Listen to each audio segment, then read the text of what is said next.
Essays on the Gita. Chapter 18. The Divine Worker. To attain to the divine birth, a divinizing new birth of the soul into a higher consciousness, and to do divine works both as a means towards that before it is attained, and as an expression of it after it is attained, is then all the Karma Yoga of the Gita.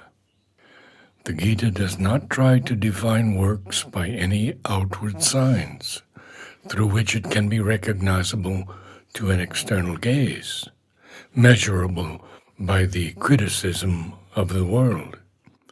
It deliberately renounces even the ordinary ethical distinctions by which men seek to guide themselves in the light of the human reason. The signs by which it distinguishes divine works are all profoundly intimate and subjective. The stamp by which they are known is invisible, spiritual, supra-ethical. They are recognizable only by the light of the soul from which they come. For, it says, what is action and what is inaction?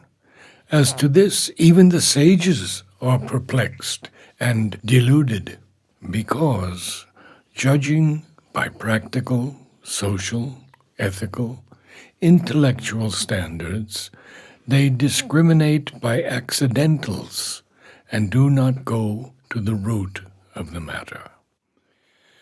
I will declare to thee that action by the knowledge of which thou shalt be released from all ills. One has to understand about action, as well as to understand about wrong action, and about inaction one has to understand. Thick and tangled is the way of works.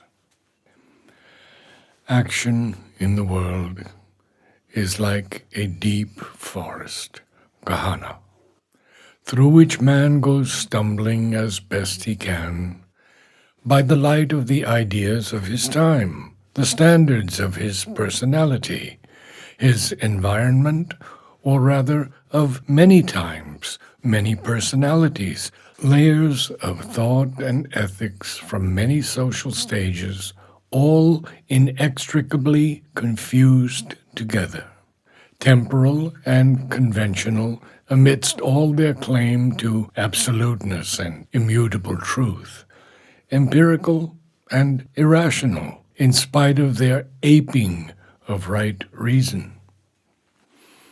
And finally, the sage, seeking in the midst of it all a highest foundation of fixed law and an original truth, finds himself obliged to raise the last supreme question, whether all action and life itself are not a delusion and a snare, and whether cessation from action, akarma, is not the last resort of the tired and disillusioned human soul.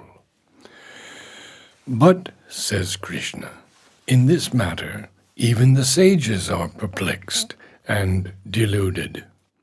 For by action, by works, not by inaction, comes the knowledge and the release. What then is the solution? What is that type of works by which we shall be released from the ills of life, from this doubt, this error, this grief, from this mixed, impure, and baffling result, even of our purest and best-intentioned acts, from these million forms of evil and suffering? No outward distinctions need be made, is the reply. No work the world needs be shunned.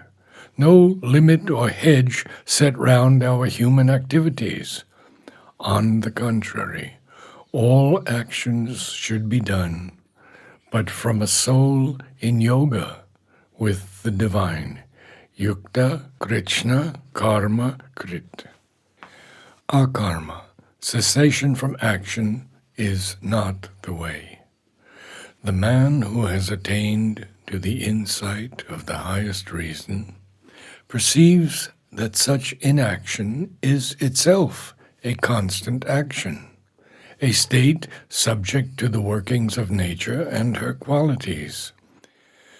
The mind that takes refuge in physical inactivity is still under the delusion that it, and not nature, is the doer of works. It has mistaken inertia for liberation. It does not see that even in what seems absolute inertia, greater than that of the stone or clod, nature is at work, keeps unimpaired her hold. On the contrary, in the full flood of action, the soul is free from its works, is not the doer, not bound by what is done. And he who lives in the freedom of the soul, not in the bondage of the modes of nature, alone has release from works. This is what the Gita clearly means when it says that he who in action can see inaction, and can see action still continuing in cessation from works, is the man of true reason and discernment among men. This saying hinges upon the Sankhya distinction between Purusha and Prakriti, between the free, inactive soul, eternally calm, pure, and unmoved in the midst of works, and ever-active nature, operative as much in inertia and cessation as in the overt turmoil of her visible hurry of labor. This is the knowledge which the highest effort of the discriminating reason, the buddhi, gives to us, and therefore whoever possesses it is the truly rational and discerning man. Sa buddhiman manasyesu, not the perplexed thinker who judges life and works by the external, uncertain, and impermanent distinctions of the lower reason. Therefore the liberated man is not afraid of action. He is a large and universal doer of all works, kritsna karma krit, not as others do them in subjection to nature, but poised in the silent calm of the soul, tranquilly in yoga with the divine. The divine is the Lord of his works. He is only their channel through the instrumentality of his nature, conscious and subject to her Lord. By the flaming intensity and purity of this knowledge, all his works are burned up as in a fire, and his mind remains without any stain or disfiguring mark from them, calm, silent, unperturbed, white and clean and pure. To do all in this liberating knowledge without the personal egoism of the doer is the first sign of the divine worker. The second sign is freedom from desire. For where there is not the personal egoism of the doer, desire becomes impossible. It is starved out, sinks for want of a support, dies of inanition. Outwardly, the liberated man seems to undertake works of all kinds, like other men, on a larger scale perhaps, with a more powerful will and driving force, for the might of the divine will works in his active nature. But from all his inceptions and undertakings, the inferior concept and nether will of desire is entirely banished. Sarve samaramba kamasan kalpavarjita. He has abandoned all attachment to the fruits of his works. And where one does not work for the fruit, but solely as an impersonal instrument of the master of works, desire can find no place, not even the desire to serve successfully. For the fruit is the Lord's, and determined by him, and not by the personal will and effort, or to serve with credit and to the master's satisfaction.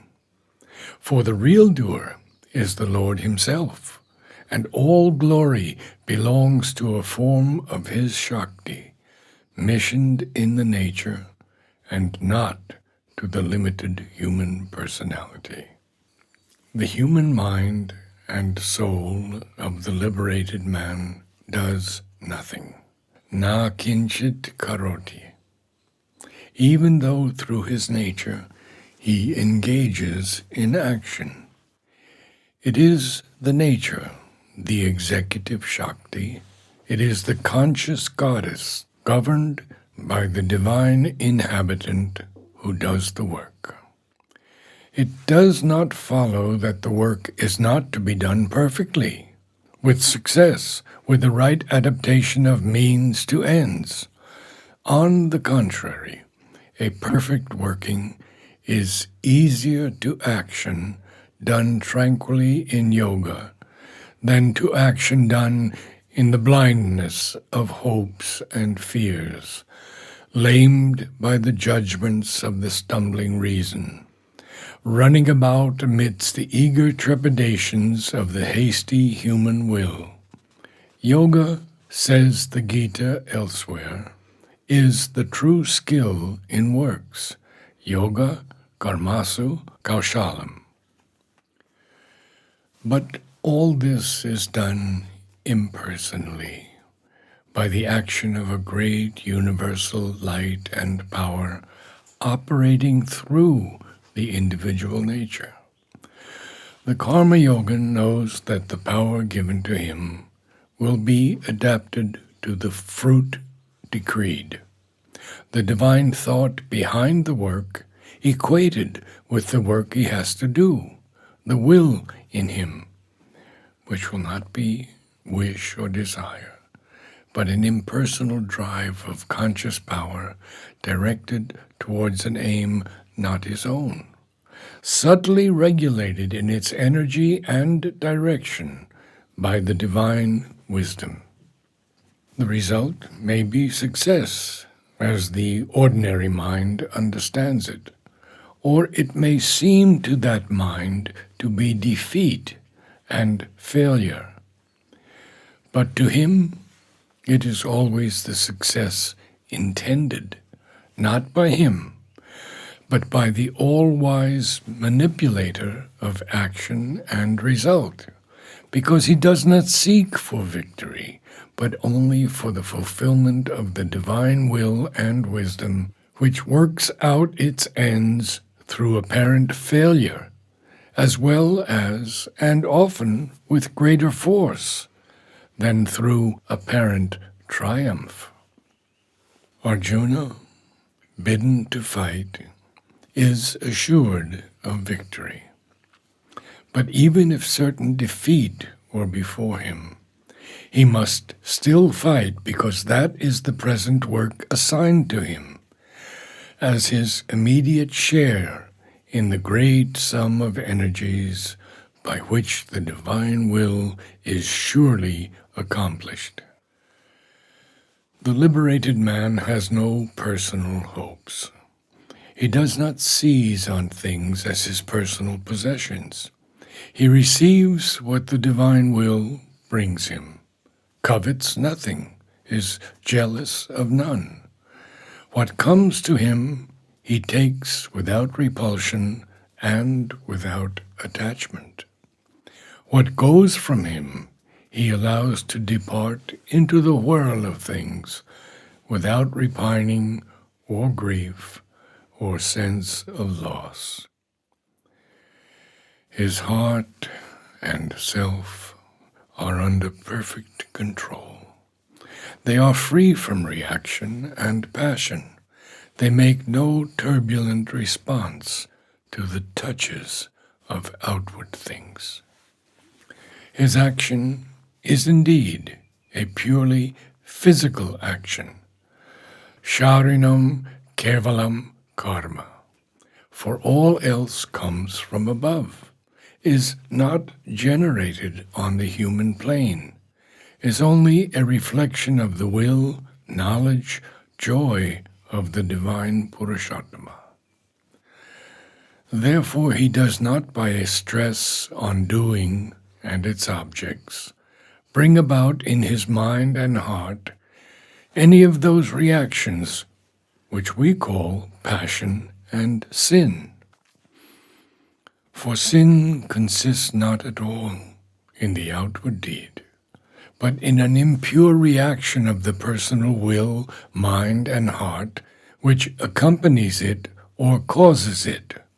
The impersonal, the spiritual, is always pure, apapavidam, and gives to all that it does its own inalienable purity. This spiritual impersonality is a third sign of the divine worker. All human souls, indeed, who have attained to a certain greatness and largeness, are conscious of an impersonal force or love or will and knowledge working through them. But they are not free from egoistic reactions, sometimes violent enough of their human personality. But this freedom the liberated soul has attained, for he has cast his personality into the impersonal, where it is no longer his, but is taken up by the divine person, the Purushottama, who uses all finite qualities infinitely and freely and is bound by none. He has become a soul and ceased to be a sum of natural qualities. And such appearance of personality as remains for the operations of nature is something unbound, large, flexible, universal. It is a free mold for the infinite. It is a living mask of the Purushottama. The result of this knowledge, this desirelessness, and this impersonality is a perfect equality in the soul and the nature. Equality is the fourth sign of the divine worker. He has, says the Gita, passed beyond the dualities. He is Dvanva Tita.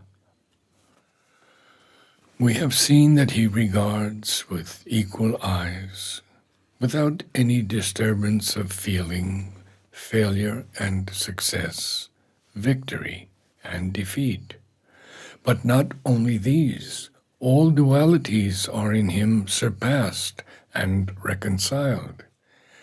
The outward distinctions by which men determine their psychological attitude towards the happenings of the world have for him only a subordinate and instrumental meaning.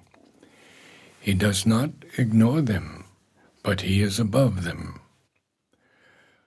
Good happening and evil happening, so all important to the human soul subject to desire, are to the desireless divine soul equally welcome, since by their mingled strand are worked out the developing forms of the eternal good. He cannot be defeated, since all for him is moving towards the divine victory in the Kurukshetra of nature. Dharma, Kshetra, Kurukshetra.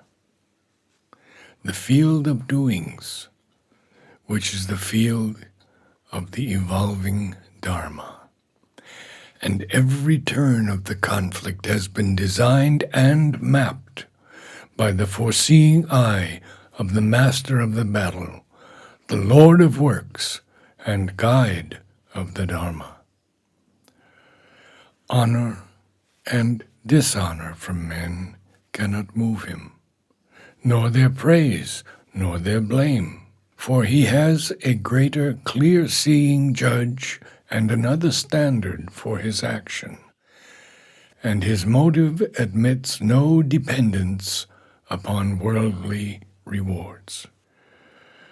Arjuna, the Kshatriya, prizes naturally honor and reputation, and is right in shunning disgrace and the name of coward as worse than death.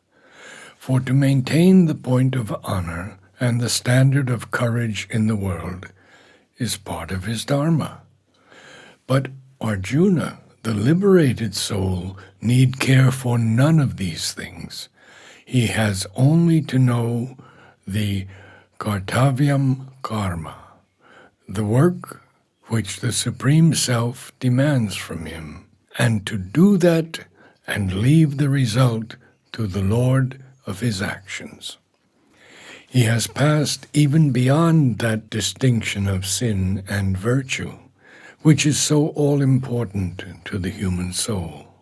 While it is struggling to minimize the hold of its egoism and lighten the heavy and violent yoke of its passions, the liberated has risen above these struggles and is seated firmly in the purity of the witnessing and enlightened soul.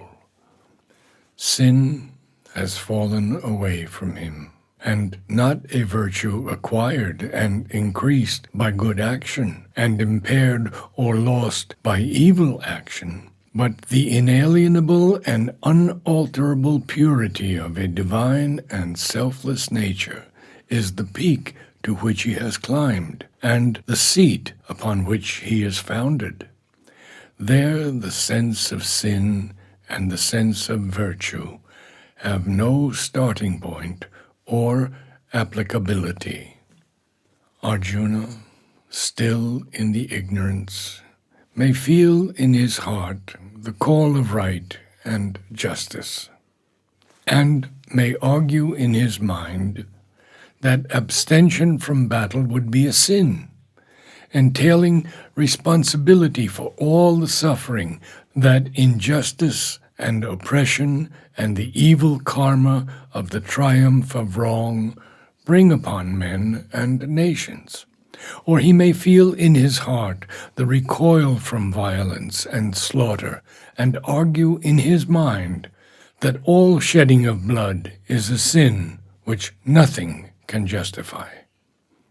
Both of these attitudes would appeal with equal right to virtue and reason, and would depend upon the man, the circumstances, and the time which of these might prevail in his mind or before the eyes of the world.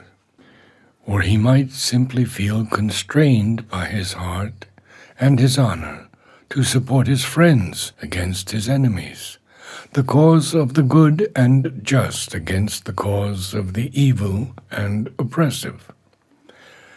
The liberated soul looks beyond these conflicting standards. He sees simply what the Supreme Self demands from him, as needful for the maintenance or for the bringing forward of the evolving Dharma.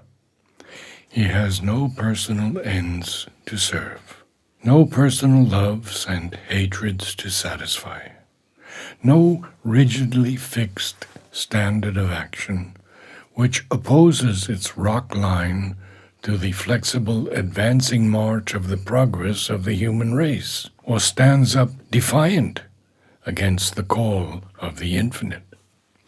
He has no personal enemies to be conquered or slain, but sees only men who have been brought up against him by circumstances and the will in things, to help by their opposition the march of destiny.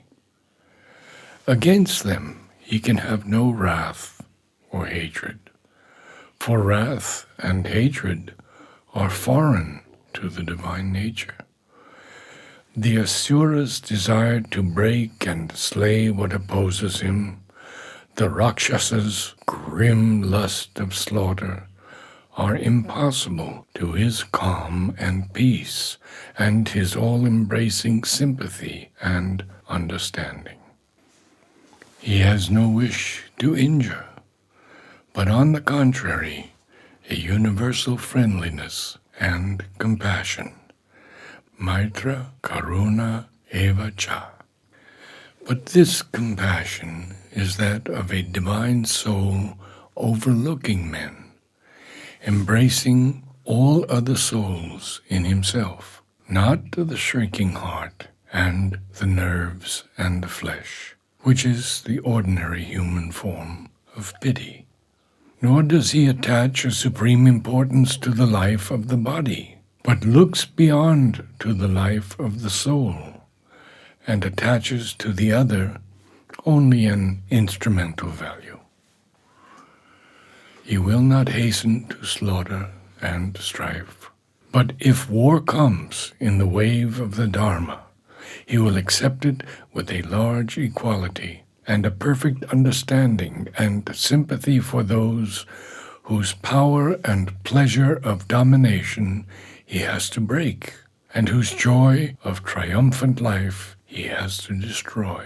For in all he sees two things: the divine inhabiting every being equally, the varying manifestation unequal only in its temporary circumstances, in the animal and man, in the dog, the unclean outcast, and the learned and virtuous Brahmin, in the saint and the sinner, in the indifferent and the friendly and the hostile, in those who love him and benefit, and those who hate him and afflict. He sees himself. He sees God, and has at heart for all the same equal kindliness, the same divine affection. Circumstances may determine the outward clasp or the outward conflict, but can never affect his equal eye, his open heart, his inner embrace of all. And in all his actions there will be the same principle of soul, a perfect equality, and the same principle of work, the will of the divine in him, active for the need of the race in its gradually developing advance towards the Godhead. Again, the sign of the divine worker is that which is central to the divine consciousness itself, a perfect inner joy and peace, which depends upon nothing in the world for its source or its continuance. It is innate.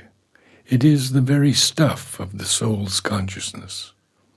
It is the very nature of divine being. The ordinary man depends upon outward things for this happiness. Therefore he has desire. Therefore he has anger and passion, pleasure and pain, joy and grief. Therefore he measures all things in the balance of good fortune and evil fortune. None of these things can affect the divine soul. It is ever satisfied, without any kind of dependence. Nitya tropto niraraya. For its delight, its divine ease, its happiness, its glad light are eternal within, ingrained in itself, Atma Rati, Anta Sukontar Aramas, Tatta Natar Jyotir Ivaya. What joy it takes in outward things is not for their sake, not for things which it seeks in them and can miss, but for the self in them, for their expression of the divine, for that which is eternal in them and which it cannot miss. It is without attachment to their outward touches, but finds everywhere the same joy that it finds in itself, because itself is theirs, has become one self with the self of all beings, because it is united with the one and equal Brahman in them, through all their differences. Brahma Yoga Yuktatma Sarva Bhutatma Bhutatma. It does not rejoice in the touches of the pleasant, or feel anguish in the touches of the unpleasant. Neither the wounds of things, nor the wounds of friends, nor the wounds of enemies can disturb the firmness of its outgazing mind, or bewilder its receiving heart. This soul is, in its nature, as the Upanishad puts it, avranam, without wound or scar. In all things, it has the same imperishable ananda. Sukham akshayam ashnute. That equality, impersonality, peace, joy, freedom, do not depend on so outward a thing as doing or not doing works. The Gita insists repeatedly on the difference between the inward and the outward renunciation, tyaga and sannyasa. The latter, it says, is valueless without the former, hardly possible even to attain without it, and unnecessary when there is the inward freedom. In fact, tyaga itself is the real and sufficient sannyasa. He should be known as the eternal sannyasin who neither hates nor desires. Free from the dualities, he is happily and easily released from all bondage. The painful process of outward sannyasa, dukham aptam, is an unnecessary process.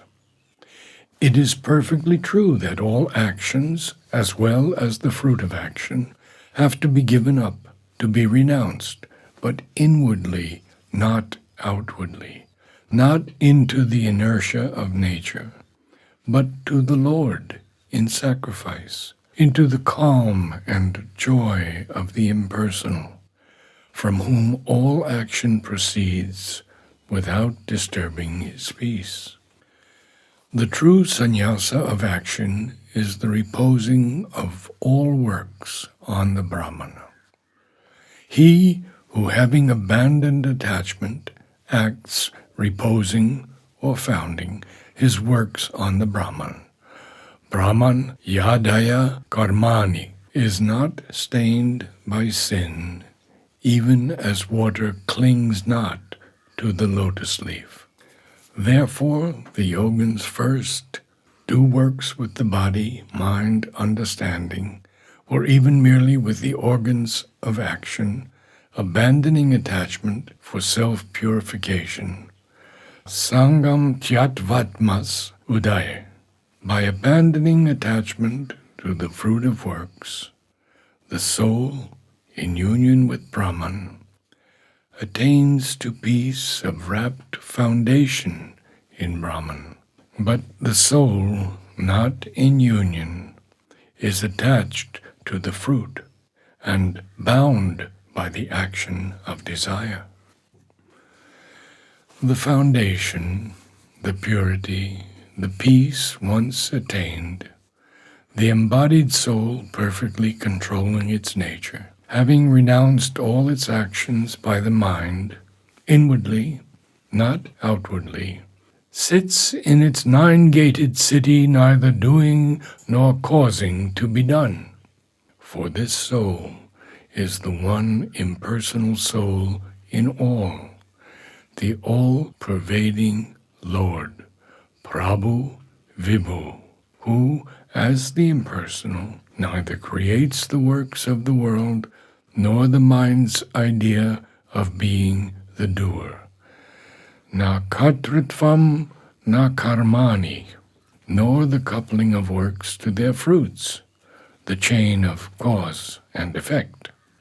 All that is worked out by the nature in the man, swabhava, his principle of self-becoming, as the word literally means.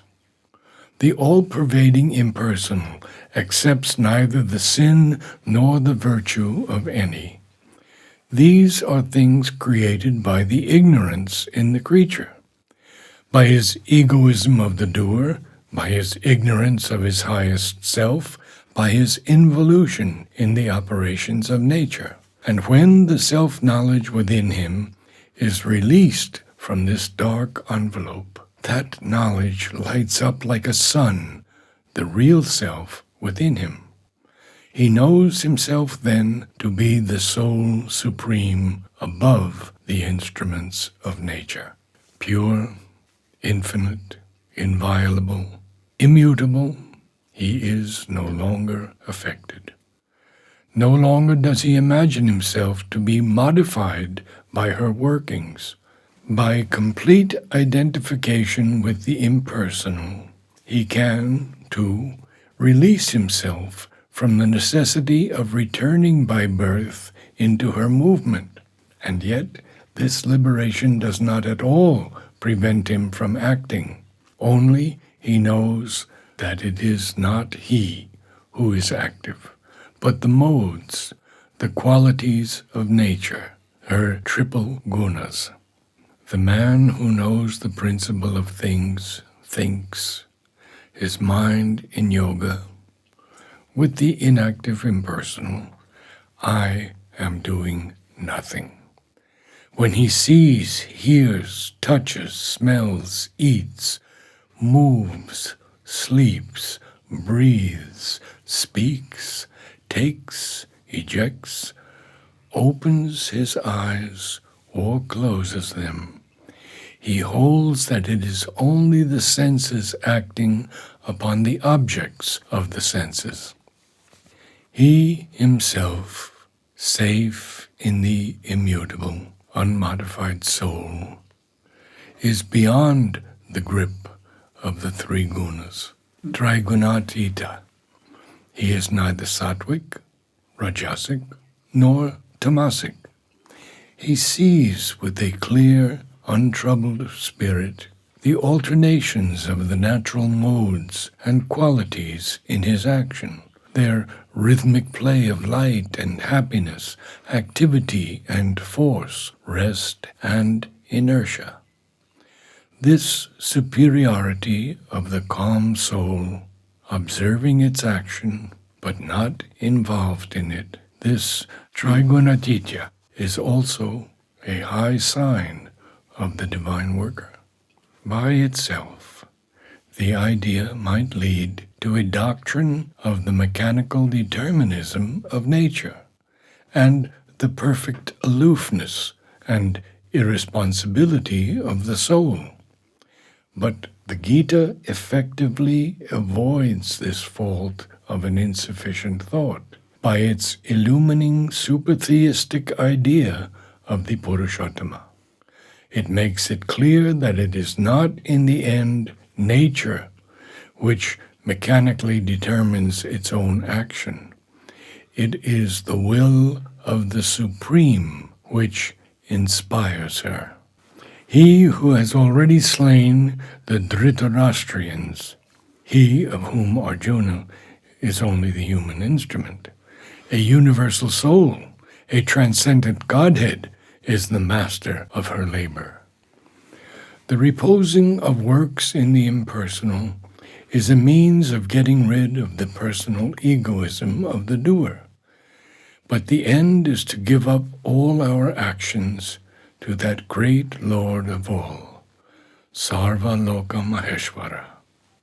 With a consciousness identified with the self, renouncing all thy actions into me, Mayi Sarvani Karmani Sannyasa Jyatma Chetasa, freed from personal hopes and desires, from the thought of I and mine, delivered from the fever of the soul, fight, work, do my will in the world.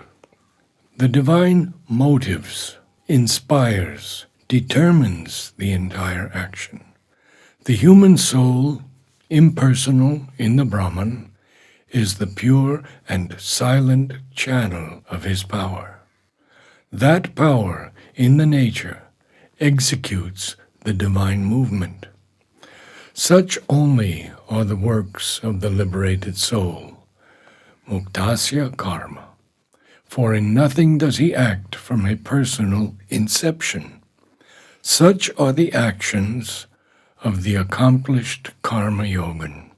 They rise from a free spirit and disappear without modifying it, like waves that rise and disappear on the surface of conscious, immutable depths.